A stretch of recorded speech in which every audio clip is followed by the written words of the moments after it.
Hello and welcome, my name's Antony Cummins. Today we're going to talk about the samurai on horseback as a mounted warrior. And what do we know about the samurai and about his horse? If you'd like to support me and this channel, please get a copy of the Book of Bushido. It'll be in the pinned link below, so get a copy of that. For me, one of the most accurate depictions of samurai on horseback is this statue, which is the statue of Kusunoki Masashige out in Tokyo, Japan. And I love this statue. I've been there many times. The first things you notice is that the reins are in two parts. They don't come together in a loop like on normal horses. What you should know is that the rein near the bit actually has chain within it, and they're singular. That means that you hold one in the right hand and one in the left hand, and if you need to, you can tie them together to create a loop, but actually they have chain in them so that a samurai attacking can't cut the reins. So you'll see there along the reins there's actually chain which has been wrapped in material. However, the artist who made this picture didn't really quite know what to do with the reins. Now, this next picture I'm going to show you is actually top secret. It's from my Natori Ryu scrolls. You can follow my Natori Ryu information in this, the Book of Samurai. These are translations of 1600s text, and the picture I'm about to show you comes from scrolls which are yet unpublished. Now, this is a riding tactic taught in Natori Ryu. This is to have the to attach the reins behind you and around and to steer with the horse. Now, this isn't just fanciful Edo period thinking. We've actually found this to be backed up in Western accounts where they describe Japan and they talk about how they steer with their backs using the reins, and this is exactly how it was done. And you never get to see this in anybody doing anything samurai anymore. So this was probably quite popular to do, and how samurai may have charged in full battle. Let you know, much of the samurai stuff to do with horses comes in Samurai Arms, Armour, the Tactics of Warfare, which is book 2 of the Natori Ryu stuff. Now, I'm about to show an extract from a video I did ages ago called Samurai Horse Chi and Colour, and I did this in association with Metatron, basically, or when me and Metatron were talking about horses. So I'm going to give you a quick talk about how, and what I'm talking about here is how the samurai's from the 5 elements connects to the element of the horse. Stick with this. A grey horse is of the wood element, and the rider is fire, so the chi generates the rider. The chestnut horse, which is of the fire element, has a rider who is of earth, and the earth, which is bay coloured, has a rider who is metal, because earth generates metal. Then a horse that is metal, which is palomino here, the rider has to be water, because metal generates water in the creation cycle. And there, a horse that is water, which is black, has a rider of the element of wood. Now, each person... Okay, let me explain what that means. So a samurai, when he gets his horse, needs to know what his own element is in the creation cycle. Now, this is the cycle of creation. Can you see? Wood, fire, earth, metal, water. Wood creates fire, fire creates earth, etc. But this is the destruction cycle. So wood destroys earth, earth destroys water, water destroys fire, fire destroys metal. So you should not be in a destruction cycle with your horse. You must only be in a creation cycle. So your horse's colour, if you're a samurai, really makes a difference to actually what or which rider can actually ride it. I recommend you look up that video to really check out what it was, the extent of the video, to show how deep it goes. If you want to know where that cycle information comes from, you can get it from Ninja Skills, page 178. As a little bonus extra, I want to show you this. This is predominantly a black horse. Now he is of the water element. However, this is a bad horse to use. Now, the reason for this is because of a play on words. Samurai really don't like to have a play on words that is negative to them. So you can see I've put patches on him. I've done this on purpose, so to exactly to explain this point. And also look at his front. The front white patch meets all the way to the top. So this is actually, in horse terms in Japan, called nigeru. So nigeru actually means 2 colours, and well, not horse, but 2 colours. So it's actually black with patches. Now, however, the word nigeru is also another word in the Japanese language which means to flee. It's a different kanji. So these two different words have the same sound. So to have a two-colored horse is the same as having a horse that flees. So samurai avoid this in all costs. Now you see that patch on the rump, it specifically says that avoid patches on the rump, two-coloured horses with patches on the rump. Now in Natoryu itself, which is the school I run, it actually says you should teach with models. You know, usually this is for samurai armour and things like that, but here we're using model samurai to teach. So I have specifically painted this horse to be negative. Something you might not have known is that actually samurai used to use their bowstrings as spare reins. You need two strings, one for the left, one for the right, and that's what you use as your spare reins. Now, many of you out there will know that the samurai used to deal in medicines and they used to carry medicines with them, but they also used to carry medicines for their horse alongside this. Now, Confucius once said in his Analects, you should ask about people and not horses. What he meant by this is people prize their horses above people, such as slaves and servants and family members. This was pretty much the same for the samurai. The samurai really prized horses. They were very expensive pieces of equipment. What you may not also know is that samurai used horse dung to wrap in paper to clean the blood off their swords. They didn't use chiburi. They actually used horse dung to clean their blades. Not only that, but if someone was smug and a bit smarmy and they ended up trying to use your ideas against you, say you're all discussing something in the samurai tents or in the war camp, and they piggyback off everything you say to try and make it look like their ideas, it's known as shiri uma ni noru, to mount or ride the same horse, meaning that they're riding your good ideas. Now these are called suneate. They are basically greaves. Now you see these ones, these are the foot soldiers. That's because they don't have a kneecap over them. Whereas these ones are for mounted riders because their kneecap comes up and it's not cumbersome when walking and helps protect against arrows coming in and blows to the legs. They're also known as the crown of hell kneecaps because they look like the crown which rests on Emma, who is one of the gods of hell. Now, the Japanese word for mask is men, and samurai horses also had them. They had bamen, meaning uma or horse mask, as can be seen here on the left. Samurai armour itself is called uma yoroi. Don't know if you know this or not, but actually samurai horses used to use straw horseshoes, not metal ones. We're very used to metal horseshoes here in the West, but in Japan they use straw. Something you very rarely see anymore, except in Yabusame, which is this here, is horse riding gloves. And these are still used in this sport, but they were originally pretty much used by most samurai. And they would actually have the crest of your clan on the back of them, or torii gates, whichever you preferred. I want a pair with the Natori crest. Now, a samurai was always traveling, or a mounted samurai would travel actually with a group of men, usually about 4 or 5 of them. So it made about 5 or 6 people in total when they travelled. So if you're actually trying to count the amount of troops in a samurai army, you often count the banners of the horse and add the amount of people attached to each horse. Included groomsmen and horse leaders and people who looked after it, also side assistants, helmet bearers, etc, etc. And what you have to remember is a samurai is always accompanied by a few people around him who are not always samurai. He did mix it with the low circles, but they were usually his own servants, possibly even slaves earlier on. Something interesting in this picture, in case you missed it, was actually the hobbling of a horse. When you stop a horse from walking, it's called to hobble, and they used to do this to stop the horses walking around the battle camp and everything, or pulling on their ropes.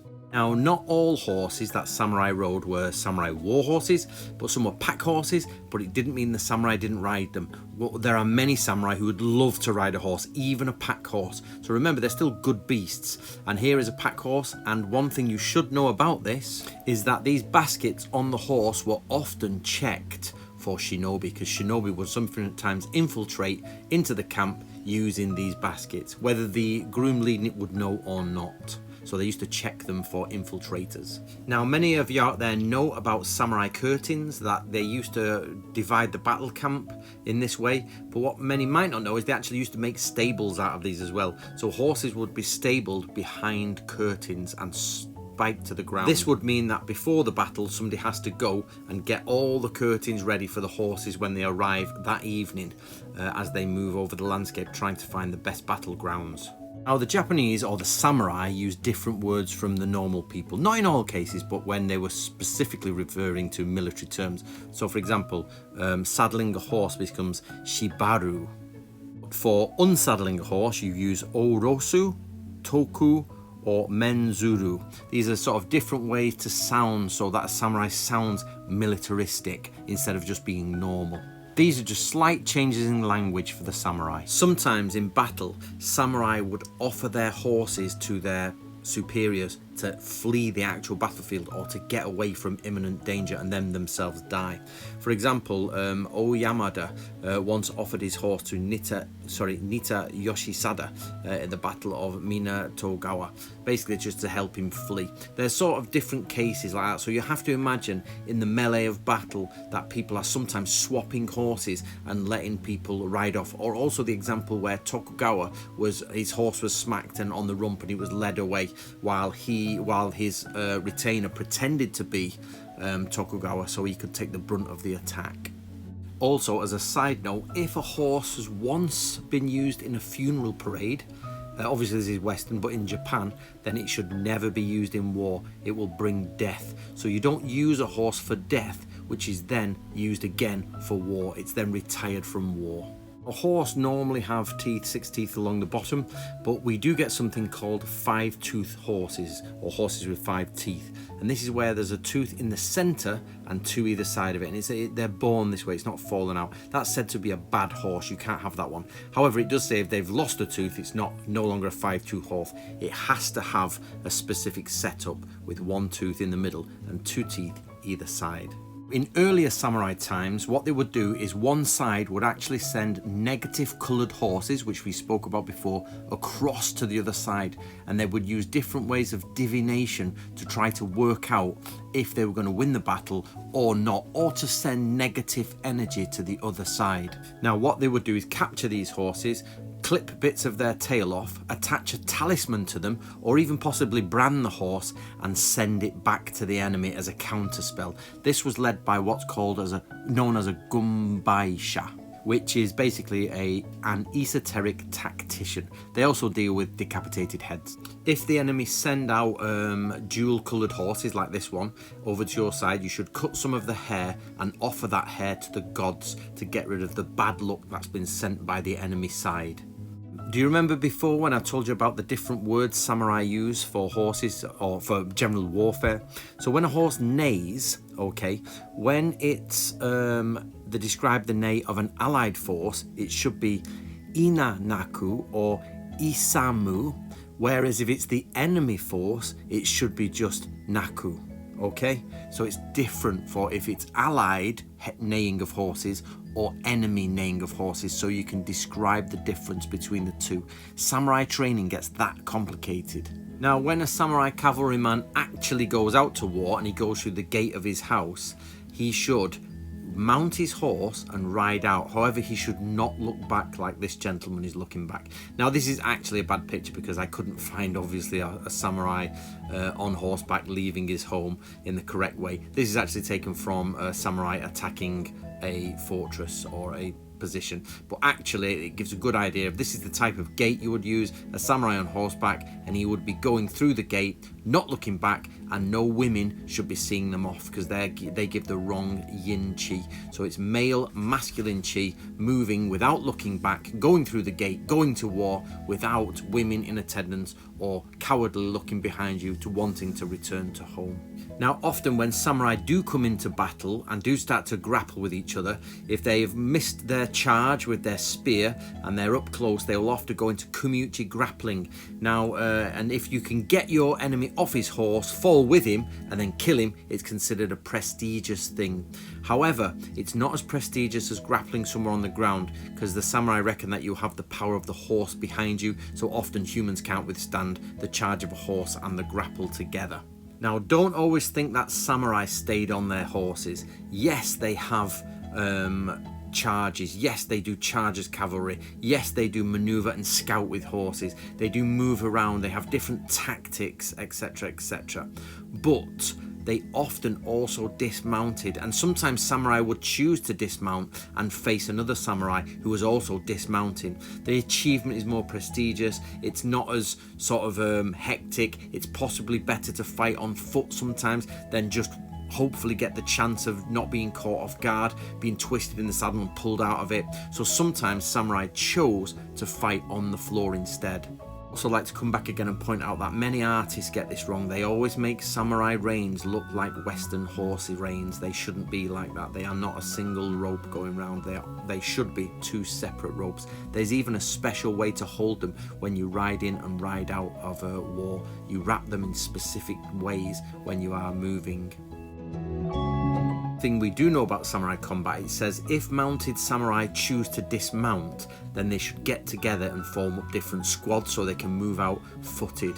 Remember, on the battlefield there was grooms and helpers running all over the place, so their horses were often led back so that the samurai could take out their swords or use their spears and crack on. But a samurai should be very careful. If he's going to charge his horse, he should do it slowly. Slowly first, and then let the horse start to warm up as it builds the charge, and then charge in fully with its full might at the end. You don't charge fast from the very beginning. It'll be too tired by the end. Now, there is a debate to be had about how often samurai fought on horseback in battle. Now, the reason for this is what may have happened is in the skirmishes and the exchange of arrow fire and bullet fire, samurai may have stayed on their horses. But actually, when the time comes to go for full pitched battle, they may have had their horses led away. They're very expensive beasts, and it's allowed the samurai to arrive at the battlefield fresh. It's allowed him to go scouting, it's allowed him to move up and down as messengers, but actually putting them into harm's way might not really be that good of an idea. And it's possible that samurai, according to the original documents that we have, actually had their horses led away and then formed up into different squads, so there wasn't so many cavalry charges like we imagine. However, the truth of that is yet to be known, because we are dealing with early Edo period documents here. We're talking about the 1630s to the 1700s, where they're talking about war from their grandfather's generation. So we know there are some slight changes or misunderstandings, but there is enough evidence there for us to question how much samurai actually use their horse. What I would like to say is that you see this lance here and this amazing piece of art. A lot of artists also don't get this right, but I'm not sure about this one.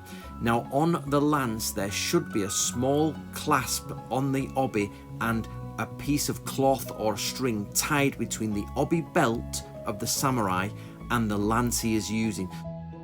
This is actually so he can couch his lance. Now what this means is he'll have strength. Western knights couch their lance. It means bringing it up under and securing it.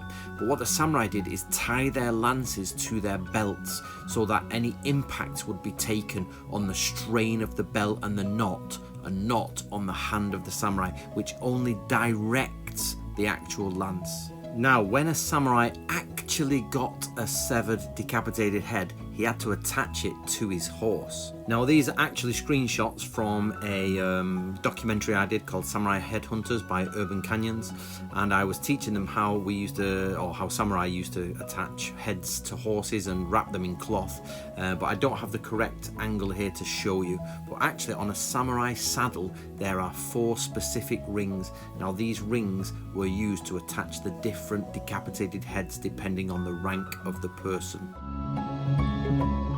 Now, these are the rings. Now, basically, a commander should go on the left side and a lower ranking soldier should go on the right side, and any important heads, or the more important heads, should go on the back ring, because otherwise the stirrups will smash into it. So often you find the samurai found that when they were riding, the stirrups would be hitting the head of the decapitated warrior they had taken. Most of the time we see a lord who's having a head presented to him look over the fan, like in this one. However, there's also a time when they have to inspect many heads, and what they would do is ride on horseback with their sword drawn as they go past the spikes with the heads on them. And this is of course to keep a ferocious attitude, to keep the ghosts at bay. We do have historical documentation referencing horses smashing through footed soldier squads or, you know, divisions, but they say it's very risky to push your horse into a mass of men who have got lots of swords and spears. So it's not always the case that a samurai cavalry charge will defeat, you know, stationed men, but of course samurai tend to try to fight in more hilly areas. What I mean by this is we have some accounts of samurai combat from Westerners, and they said as opposed to forming up and fighting each other, they tend to try to find advantage of terrain, especially after looking through Sun Tzu. So yes, we have the famous battles of Sekigahara and the famous big battles, but actually samurai tended to ambush, guerrilla warfare, move about the mountains, strike from certain positions, move on, get people when they were in like boggy fens. It wasn't quite so simple as here's a flat plain of grass, here's a formation, and here's the cavalry, as we would expect in the West. Japan is a very mountainous area, and you're trying to pin people in them mountains or in valleys, but of course sometimes they meet on open plains. But imagine doing a full analysis of all the battles to see where mounted samurais were used the most.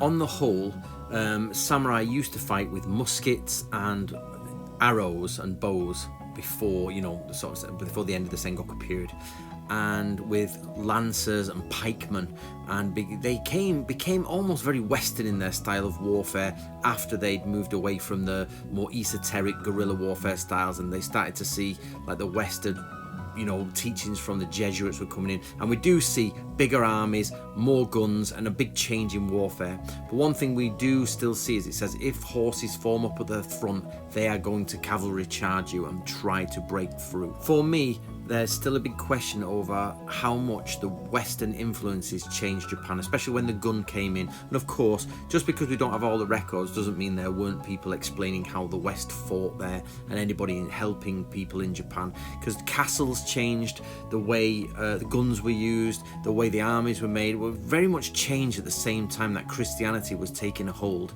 and, you know, and Western ideas were starting to come over in the late 1500s. But of course then they stopped. But it's a big debate as to how much that influenced the samurai, or if the samurai just naturally evolved to that state anyway. Now, basics of this video is to give you an introduction about mounted samurai, but I am not the guy to really answer the biggest questions on this, because my work, I don't do on this day this cavalry did this, and on this day this flanking did this. What I'm trying to do is find out exactly what the samurai thought they should do in their written words. So probably Tadagenji, Sengoku Studies and the Shogun are going to be better than me at this for finding out what actually happened in what battle. But what I can do, guys, is give you the bits in the middle, how the horses were moved, you know, what was a mount, how did a samurai get onto a horse, what is their idea of a cavalry charge, and I hope I've answered some of those questions here in this video. But do follow the other channels, Tadagenji, Sengoku Studies and the Shogunate. However, much of the information from this video came from the Natori Ryu translations, which are the Book of Samurai series, which I mentioned before. Obviously there's many other stuff we've got translated, but I've tried to keep it a bit more uniform from a single tradition. We could keep going on and on and on, finding all the different things about horses, but of course this is already getting over 20 minutes. So this video was a request from one of you guys out there, so I hope it at least starts on the path of answering some of these questions, and we can go deeper into it in the future. The best thing you guys can do is like and subscribe, and just pass this video around, pass it around. And if you really want to help me, you know, get your copies of the books. At the minute I'm supporting my Book of Bushido book, The Complete Guide to Real Samurai Chivalry. Get yourself a copy today if you didn't get anything else, and make sure you pass around the information from this video so that we can all learn more about the samurai.